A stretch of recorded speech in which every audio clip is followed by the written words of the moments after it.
So my fishing season basically just started today during high flow season or runoff. It's not the best time of year to start, but it's as good as any.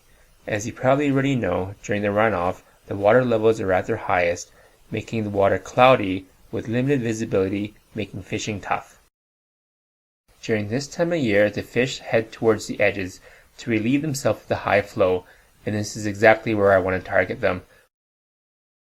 This video will show you how I like to fish during runoff. It's basically just nymphing on a tight line setup, and I'll show you in detail how I do it.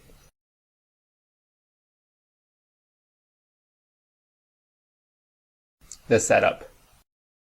There's really nothing special about the way I set up my rig. It's basically two nymphs in tandem with a drop shot at the end of the leader. This method is known as drop shot nymphing or a style of European nymphing. Note that I'm not using an indicator of any kind. Of course, it's just my preference. Feel free to use whatever indicator you want. I prefer to catch the fish on the feel. So here are some tips to help you get started. Concentrate your efforts in the prime water. Fish are scattered all over the edges, but in these deflections they will be concentrated. If there's larger fish in the river, they can be found here. If you don't know what a deflection is, it's basically just a land protruding in or out of the river, causing the surrounding water to move slower. In this case, you can see the water to my immediate right is flowing slower than the main current.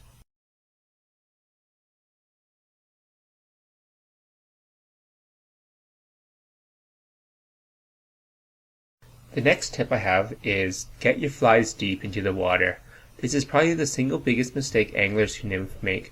The nymphs are nowhere close to the bottom, and that's where they should be because that's where the fish are. The easiest way to get your flies to the bottom is to introduce slack into your line. After the cast is made, give the line a quick upstream bend or wait a few seconds before leading your flies.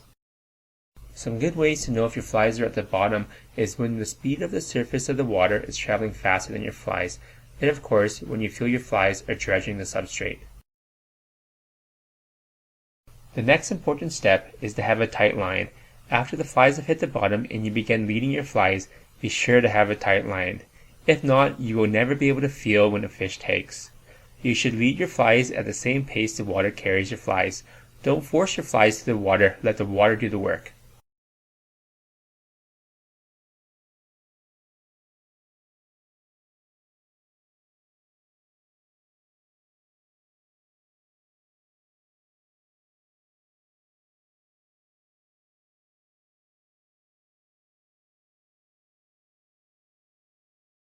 And for the last tip, always set. This is basically a rule for all nymph fishing. When you feel something tugging your line and you're not quite sure what it is, set the hook. Most times it's probably nothing, but at least you'll know. And by doing this, you will catch more fish.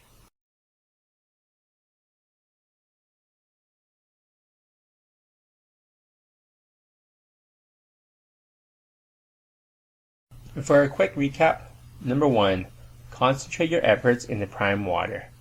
Number 2, get your flies deep to the bottom. Number 3, fish with a tight line. And number 4, always set. Once again, hopefully this video was useful to you, and thanks for watching.